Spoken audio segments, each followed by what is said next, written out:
Hi, Michelle. Hi, Piccia. How are you? I'm okay, thank you. How are you? Are you still exhausted after Work Camp US? A bit, but it's a good exhaustion. It was a good week for I'm sure. sure it was. I'm sure it was. There's nothing quite as tiring as a work camp, especially if you spoke at it. And I did. I spoke about working in the WordPress ecosystem. So my talk is already up on WordPress TV. I'm very happy. Oh, wow. Yeah, That's impressive. that's very, very That, quick for sure. yeah, Yeah. that's amazing. So I'm just Well, trying to, can I get into the chat? Oh, here we are. Yeah. Um, so we're so back yes. with, obviously, we had a week off for WordCamp US, but we're back with Get It Seen, the simplest way to accessible design. And today we're talking about social posts, which I will admit, like 3 years ago, I didn't know you could even add alt text and things to social posts. And I'm delighted that I don't think there's any, I can't think of a social network right now that I haven't been able to add alt text to, except perhaps TikTok. In which case, there you kind of have to put things in the not the comments, in the captions, um, for any post that you put there. So, but other than that, I've been pretty delighted, and I'm sure you're going to cover a lot of these things. But in Twitter X, you could even set a prompt so that you don't forget to put an alt text on. So there are settings that says, remind me to put alt text before I post anything. Oh, sorry, my coffee machine is making noise now. So I don't actually use Twitter or X anymore. But when I still was until not long ago. No, I prefer Blue Sky. Sure. Um, but there's this really weird thing happened because I used to use uh, a lot of Twitter or X accounts as examples of great old text. Like the NASA account has like really super lyrical and beautiful descriptions of images that really help also those who can see, because when I don't know what I'm looking at, it's like stars and brown mountains and I don't know what I'm looking at, and the Hmm. text makes it really poetic and explains it. But this really strange thing has been happening. I've just opened it to see whether that's still the case. Yeah, I don't get the old text, the alt little tag that used to be, for me, used to be on the bottom left. Hmm. I don't see, and so you click on it and the old text comes up. It stopped appearing for me post Elon, and Mm. it's never come back again. I just don't have it. So I do I have it. think you have it. I don't know if it's a local thing. I live in Spain, Mm. but I was very upset by that because now I can't even, well, I can't use it as an example anymore. I use Blue Sky for that Hmm. reason. Hmm. Um, but yeah, it's a shame. I don't know why. It has to be. And so to me, it was like, oh my God, everyone has stopped. Even accounts that I know for a fact use alt text. I was like, well, they've stopped doing it. And then I realized that it was actually one of those cases where it's not them, it's me. Hmm. so, Yes, so because yeah. I never post to X. I try never to post to any of the channels without alt text. I will admit, on occasion, it's really good that I have that reminder set up, because if I wake up first thing in the morning and I go to post something, sometimes I'll forget. And so it'll be like, are you sure you wanted to post that without alt text? I'm like, no, I didn't want to post it without alt text. So I'm So that's shamed that's into remembering. absolutely, and you can do that on Blue Sky as well. You can set Oh, up an nice. alert. As far as I know, you can't do that on either Facebook or LinkedIn. And in my experience, I hardly ever see, and I think Instagram is quite hard as well. And I never see anybody putting alt text on Facebook.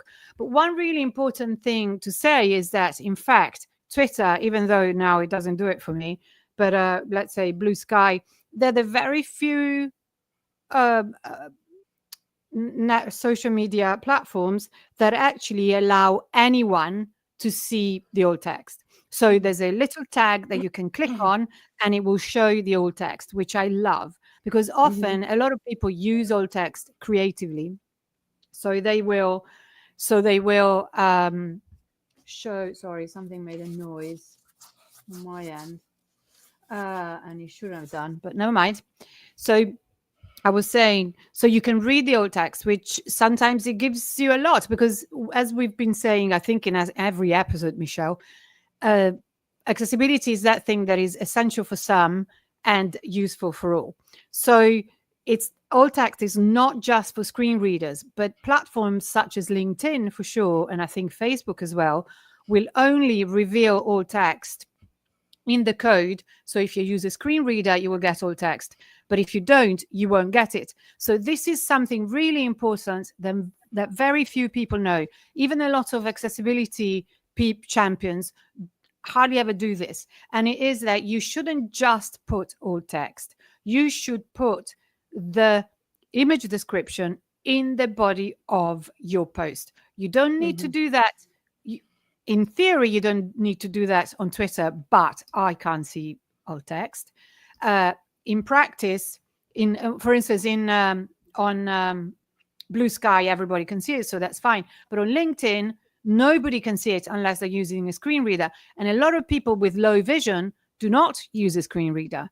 So Right. please use on LinkedIn and Facebook, if you really care about it, do put an image description. And this is something that hardly anybody does, a video description.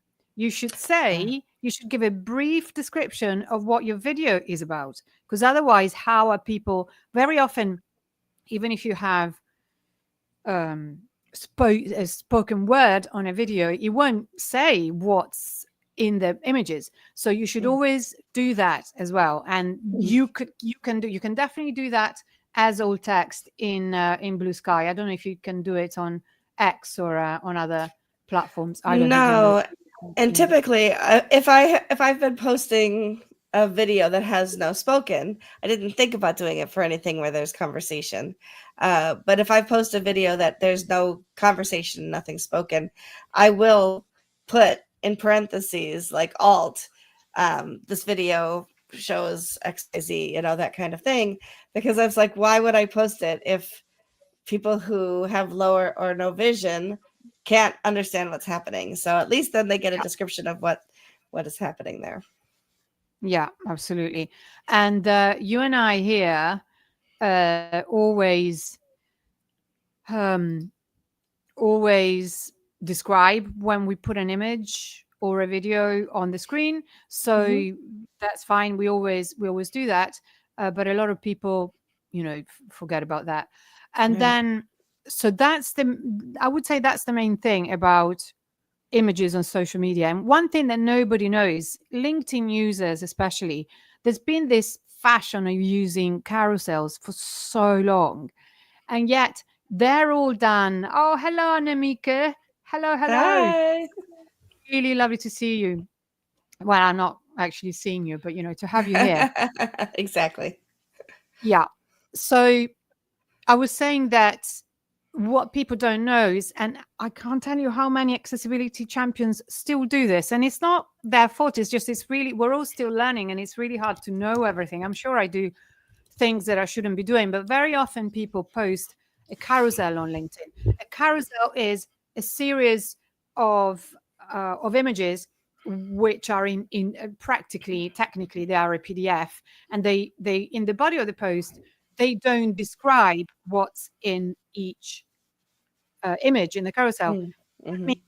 someone who uses a screen reader has no idea what your carousel is about. So you're Right. actively excluding so many people and possibly people with low vision as well. Because I can't tell you how many times those carousels are not designed in a way that has, correct text contrast or Mhm. a lot of other things. So if you do a carousel on LinkedIn, really you have to write it out in the post. And it's very Mhm. easy, because you don't want to cram too much information in slide anyway. So do it do it that way, and it's gonna really sharpen and refine your thoughts rather than dumping a lot of stuff on each of the slides of the carousel, as a lot of people do. This is by far, I think, together with not putting the image description and the alt text, but it's the most frequent accessibility mistake that I see a lot of people Mm. make in good faith on Yeah. LinkedIn when they post the carousel. And I will tell you that I think about posting an image description, for example, on Twitter or X, and any social post. I think to myself, if I'm so pressed that I don't I don't want to write a description, then it's not worth posting. Exactly. And if you put the full text in the body of the post, it makes it searchable as well. Why would you not do that? So it makes a lot of sense. And it took you so long to create a carousel because it does take time, even if you use AI, whatever people say. But please, why wouldn't you give yourself your best chance of being found? So that's the second thing. So first thing we said, alt text and video description. Then carousels, never put the text only in the slides because they're a PDF, they're not readable by a screen reader or by people with low vision. So put all your information in the body of the text.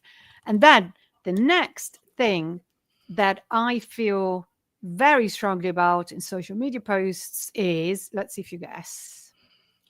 Oh, Omnipresent these days. pardon me?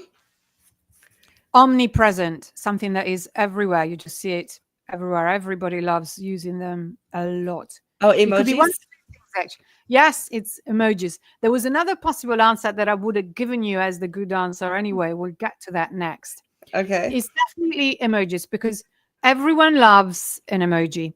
Even people that use screen. Yeah, and Mika. Yeah, Mika and Jude went for it as well. And everybody loves an emoji. People who use screen readers say that they also love that. Sometimes they are amusing, but please, in moderation, never use them to indicate a list because, okay, we can't format text on LinkedIn, which I wish they finally started doing that because it's a really massive step towards accessibility to be able to format text, because a lot of people use emojis visually to give text a rhythm and to indicate a list, but really that's not what it's like for a screen reader. And it's just a screen reader reads out the emoji description. And actually, Anamika just said that she has a video about ASCII art. I don't know how you say it in English, but ASCII. Where you can hear what ASCII art sounds like. Oh my God. I bet it's but terrible. There's also videos of people of how emojis get read out by screen readers, and it's maddening. So when we put, I use maybe 15 claps with people that I know don't use a screen reader. I know for a fact. I know my audience. I know it's not going to upset anyone. But otherwise, that any emoji that you put there gets read by a screen reader, and it just drives people crazy. So it's not like you shouldn't use it. Sometimes it's amusing. It makes sense. You can definitely, but do it in moderation. I can just imagine 2 hands clapping, 2 hands clapping, 2 hands clapping, 2 hands clapping. Like whatever the description for it is, 15 times would be maddening for sure. It is completely maddening. And also in terms of people with low vision, very often emojis are nearly invisible. I can't see. I'm relatively okay with vision. I use assistive technology in the form of glasses, but I don't have a ton of vision or any other deficiency that makes it really hard for me to see an emoji, but they're really tiny. And that is also why you should never use, one of the reasons why you should never use just an emoji to indicate a language. First of all, because languages are spoken in more than one country. And in the second place, because maybe I can't see the actual flag. And then in the third place, also because Why are you assuming that I know what flag it is? It's a huge Right. assumption, especially when flags are just stripes of color. I mean, I know my country flag, but if you ask me, I have I don't know. I'm a really visual person. Do I know the Italian flag if I see it? Of course I do, but it looks terribly like the Irish flag. The Yeah. colors are almost the same, and the sequence I can't remember. I think I'm almost sure the Italian flag. If I see it, I know it, but I Right. think it's green, white, and then red. And I think the Irish is green, white, and then orange. But if you are if If you it's are teeny colorblind, tiny or it's ah, tiny little emoji, what is I also really know. funny is there are, I mean, I live in the United States, and there are people who are very much part of the right wing agenda who are not perhaps as educated. I'm being very careful how I say this, who have often used the Liberian flag thinking it was the American flag because it has it's red and white stripes and it's got a star in the upper left hand corner. It is very much not the American flag.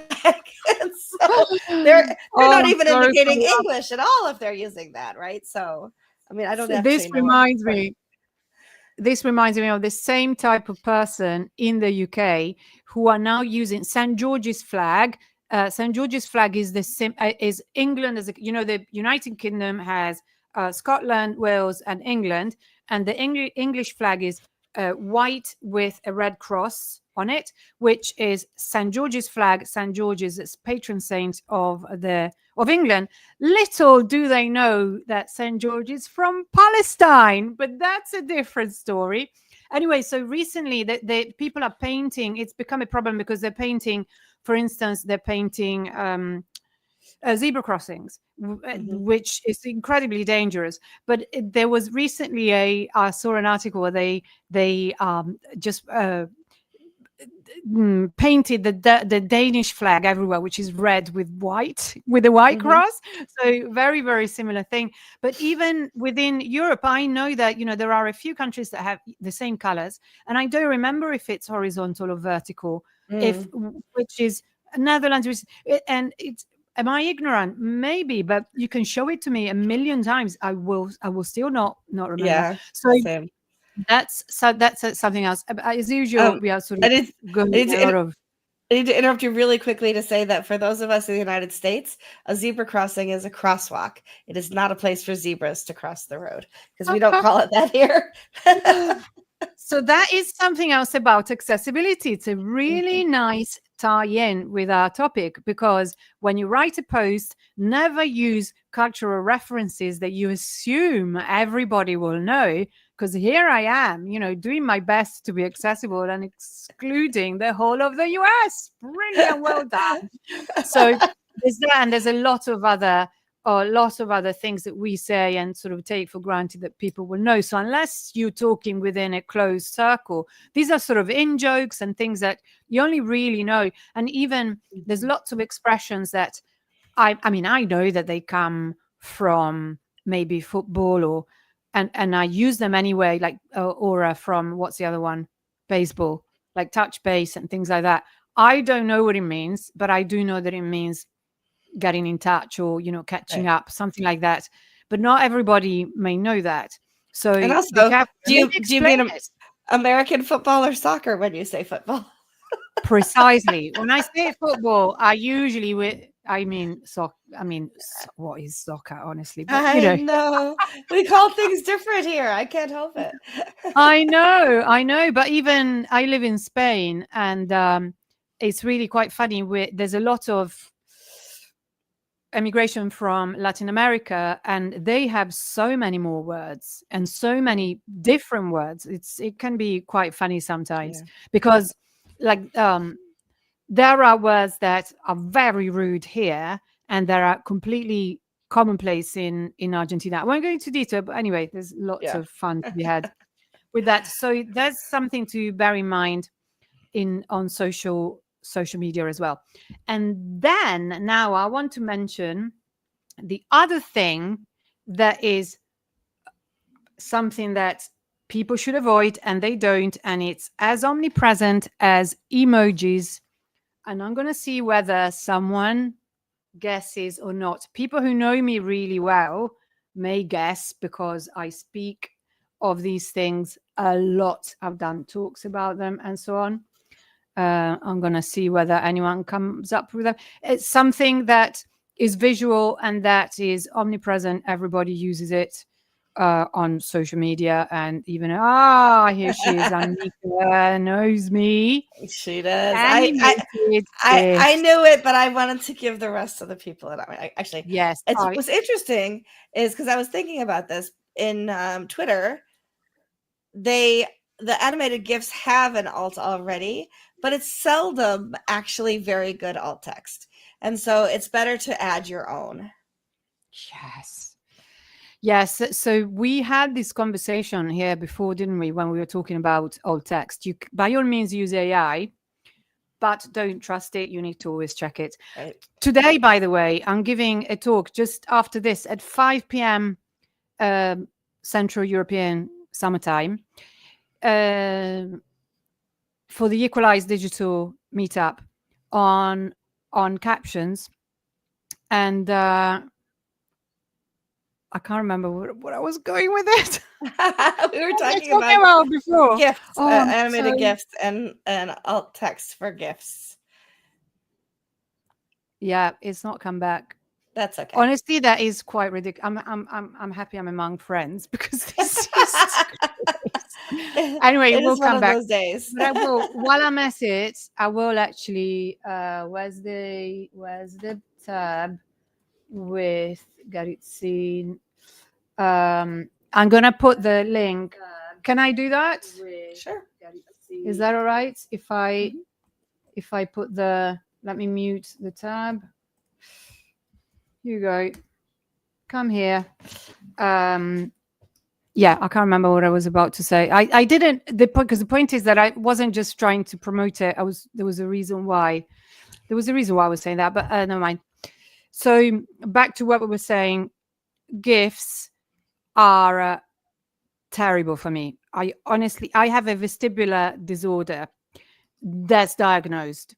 I have an informal diagnosis for ADHD. Animated GIFs in a loop that I can't stop, the way they are in an email, that's because in an email you just can't stop them. They literally make me sick. I'm not exaggerating. It's kind of instant.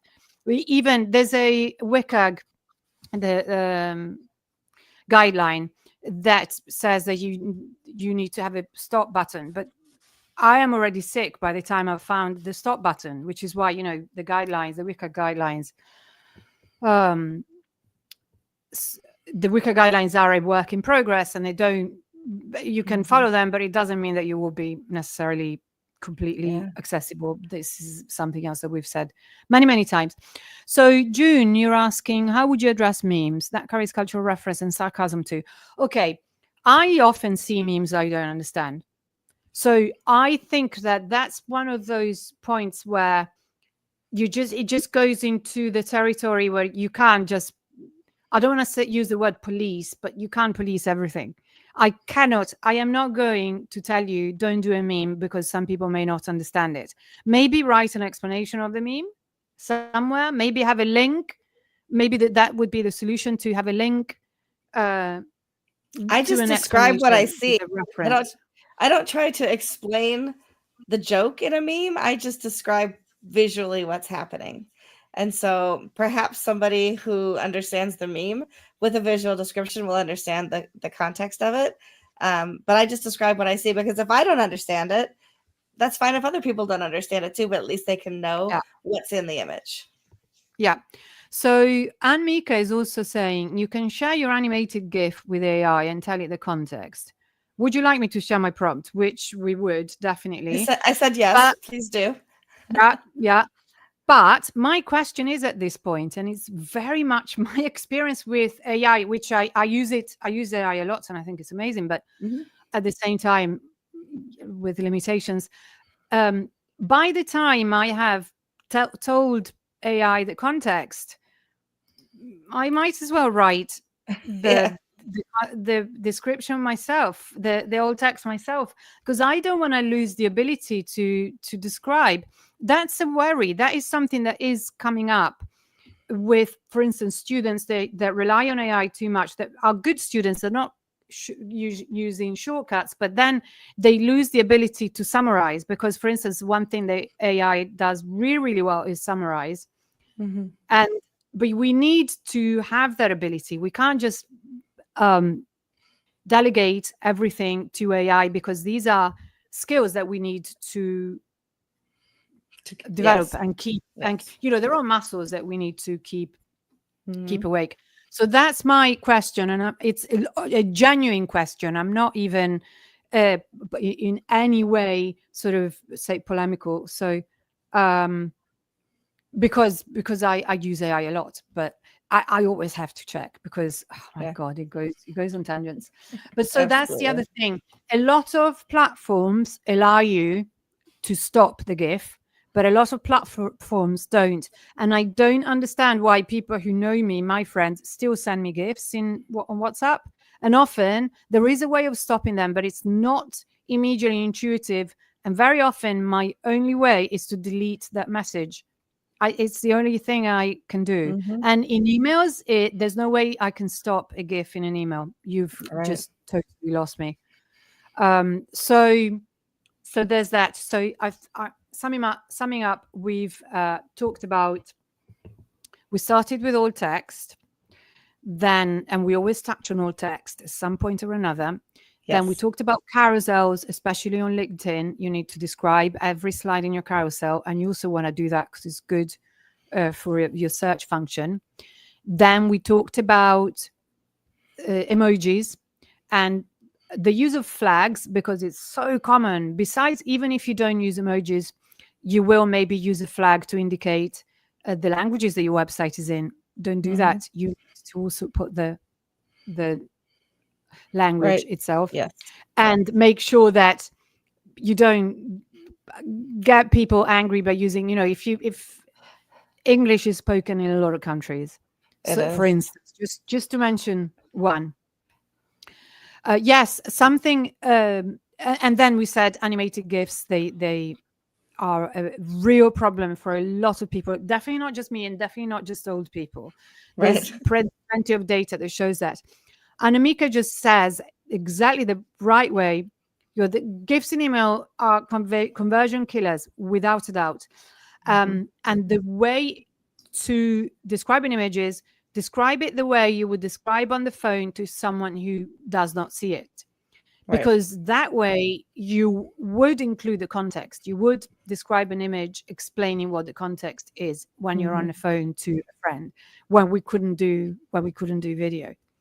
So these are the main things about social media. Then the other really, really big thing on social media, and for that, I encourage you to come to the Captions meetup, Equalize Digital, that I put the link in the chat, is how you use captions on social media, because that is crazy at the moment. That's a good AI is AI that transcribes text.